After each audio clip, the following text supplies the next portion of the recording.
Hello दोस्तों, प्रसाद VK study में आपका स्वागत है। आज हम पढ़ाने जा रहे हैं यूनिट डिजिट कंसेप्ट। तो देखो, इसमें 3 नियम है और 3 नियम याद कर लेंगे तो यूनिट डिजिट कभी नहीं फंसेगा।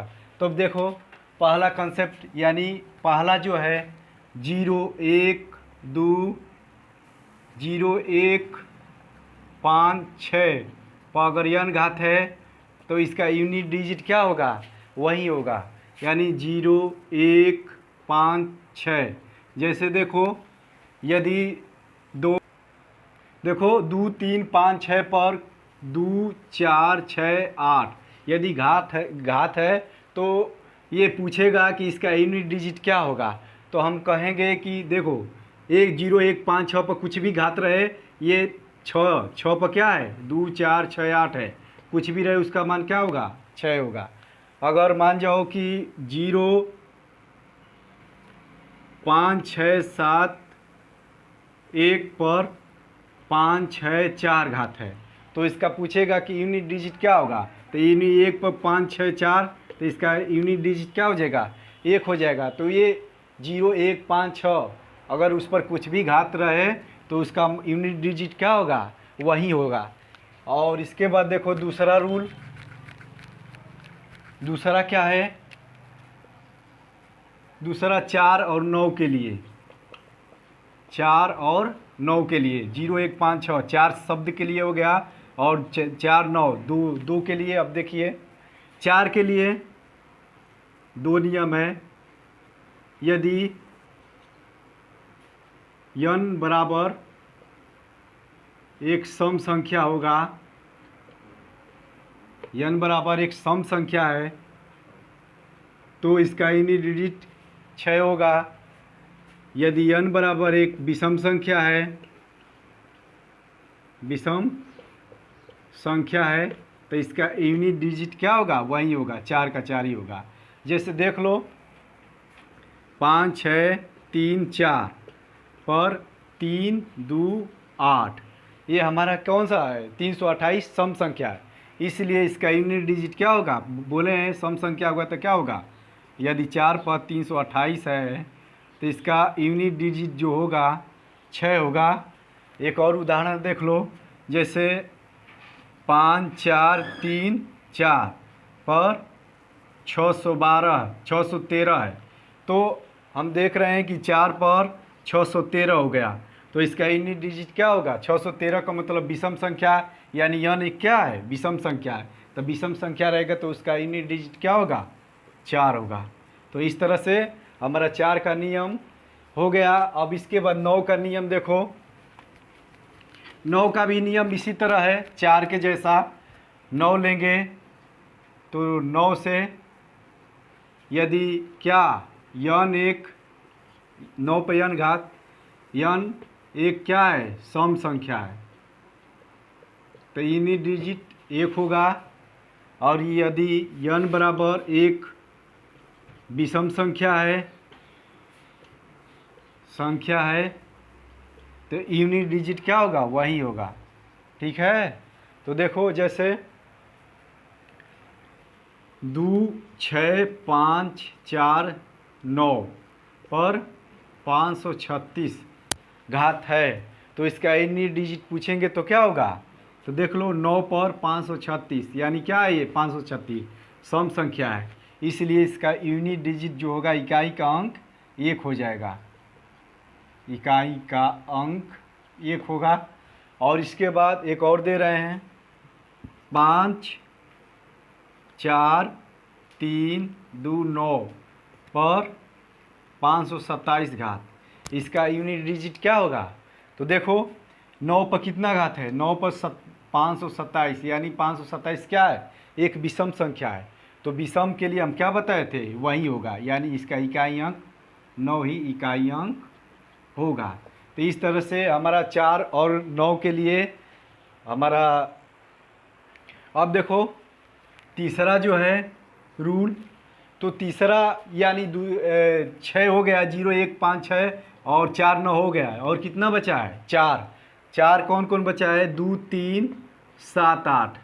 इसका अगर यूनिट डिजिट निकालना होता है तो मान जो इस पर n है तो हम सीधे सीधे n में क्या करते हैं, 4 का भाग करते हैं और जो शेष बचता है वहीं घात लिख देते हैं, यूनिट डिजिट पर शेष घात लिख देते हैं। तो वह लिखने के बाद जितना रहता है उसके साथ गुणा कर लेते हैं। जैसे देखो 5 6 4 3 7 है और इस पर कितना घात, 528 घात है। तो इसमें हम सीधे सीधे दहाई तक खाली, यानी दहाई तक खाली भाग करते हैं। किससे, 4 से। 4 से करते हैं तो अगर सीधी सीधी अगर पूरा पूरा भाग चला जाता है, यदि 4 से अगर हम भाग करते हैं ये घात पर, अगर पूरा पूरा चला जाता है तो हम 4 ही रख देते हैं घात। जैसे 528 है तो 28 इस पर लिख लेंगे, 7 पर 28, तो 4 से भाग देंगे तो कब बढ़ जाएगा, 4 27। यानी इसमें शेष बच नहीं रहा है। जब शेष नहीं बच रहा है तो इस पर 7 पर 4 लिख देते हैं अपने से, ठीक है। तो 7 गुणे 7 गुणे 7 आ गुणे 7, तो 7 7 49, 9 7 63, 3 7 21, यानी 21 इकाई अंक क्या आ गया, इकाई का अंक 1 आ गया। तो इस तरह से अगर 4 पूरी पूरी विभाजित चला जाता है तो हम जो यूनिट है उस पर क्या कर लेते हैं, 4 घात रख लेते हैं, उसके बाद तब हल करते हैं। तो इस तरह से इकाई का अंक 1 आता है। और देखो 5 6, जैसे 5 6 7 8 पर 500 चाहे 531 घात लिख लो, 31 घात है, 32 घात चाहे 33 घात लिख लो। 5 6 7 8 पर क्या है, 33 घात है। तो पूछेगा कि इकाई का अंक क्या है, तो हम बताए थे कि 2 3 7 8 और n घात है, यानी n घात का मतलब 33। तो इसमें क्या करते हैं, 4 से भाग करते हैं, तो कब बढ़ जाएगा, 4 बटे 32, शेष कितना बच रहा है, 1। तो वहीं हम क्या कर देंगे, घात रख देते हैं, यानी 8 पर क्या रखेंगे, 1। तो 8 पर 1 घात है तो इसका इकाई का अंक क्या हो जाएगा, 8, यानी इकाई अंक 8 आ जाएगा। इसी तरह एक और उदाहरण देख लो, 5 3 2 6 2 पर 62 घात है। तो इसका इकाई का अंक क्या होगा, तो देखो हम कहे हैं कि अगर इकाई का अंक अगर 2 3 7 में से कोई भी आए तो हम क्या करते हैं, 62 में सीधा 4 का भाग करते हैं। तो 4 का भाग करने पर कितना बढ़ जा रहा है, तो 4 कम 4 यानी 15 चौका 60, 4 15 हम 60, यानी शेष कितना बच रहा है, शेष 2 बच रहा है। तो इसका इकाई का अंक क्या हो जाएगा, 2 पर 2 घात, ये 2 गुणे 2 2 दूना के 4, तो यह इकाई का अंक क्या हो गया, 4 हो गया। इस तरह से हम तीनों रूल पढ़ लिए, और तीनों रूल पढ़ने के बाद जब मिक्स देते हैं तब हम कैसे निकालते हैं, ठीक है। तब इसको अब आगे बता रहे हैं। अब देखो ये सवाल है, ये इसमें इकाई का अंक पूछ रहा है। तो हम तो 3 रूल बता दिए हैं। पहला क्या बताए हैं, 0 1 5 6 पर कुछ भी घात रहे तो उसका मान वही होगा। और दूसरा बताए हैं 4 और 9 वाला रूल। तो 4 पर अगर सम संख्या है तो क्या होगा, 4 पर सम संख्या है तो 6 होगा, और 4 पर विषम संख्या तो वही होगा। 9 पर सम संख्या है तो 1 होगा, और 9 पर विषम संख्या है तो क्या होगा, 9 ही होगा। लेकिन लास्ट में जो 2 3 7 आते हैं उसके लिए रूल बताए हैं कि 4 से उसे जो जितना घात है उसको भाग करते हैं, जो शेष बचता है वही घात उसके ऊपर रख देते हैं, उसको गुणा करते हैं, गुणा करने पर जो इकाई का अंक आता है वो रखते हैं। तो उसके अनुसार अब दे दिए हैं, ठीक है। तो देखो ये 4 है, 4 पर 1793 है, तो इसको क्या लिख लेंगे, 4 पर 93 घात, ठीक। अगुड़े 615 है, तो यानी 5 इकाई का अंक है, तो 5 पर कुछ भी घात रहेगा तो क्या होगा, उसका आंसर 5 ही होगा। और इसके बाद 1 पर 491 कुछ भी घात रहेगा तो क्या होगा, 1 ही होगा।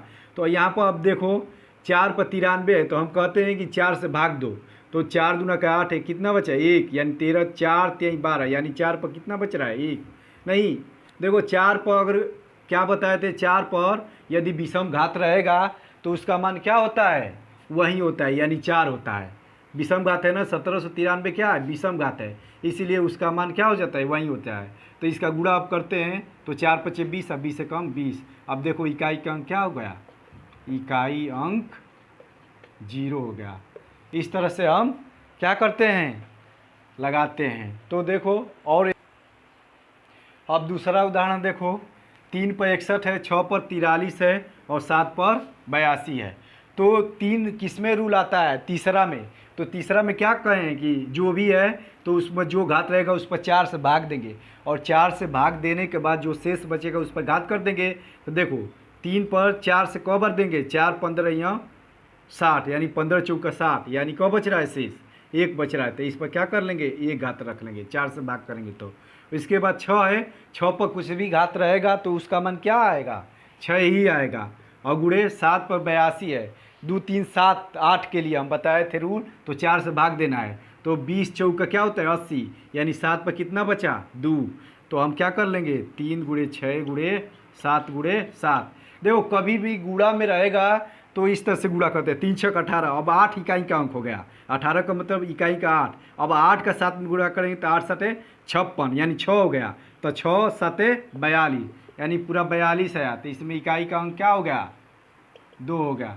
इस तरह से हम क्या कर लेंगे, सभी चीज़ का निकाल लेंगे। और अगर वीडियो अच्छा लगे तो लाइक और सब्सक्राइब कर दीजिएगा। और जल्दी जल्दी इसलिए पढ़ाते हैं क्योंकि हम सोचते हैं कि कम समय में आप लोग को ज़्यादा दे दें, और इस तरह से पढ़ाना रहेगा तो हम हल्के से बताएंगे, बहुत धीरे धीरे बताएंगे, लेकिन हम वीडियो बनाते हैं जल्दी जल्दी ताकि आप लोग को बहुत कम समय में ज़्यादा मिल सके। धन्यवाद।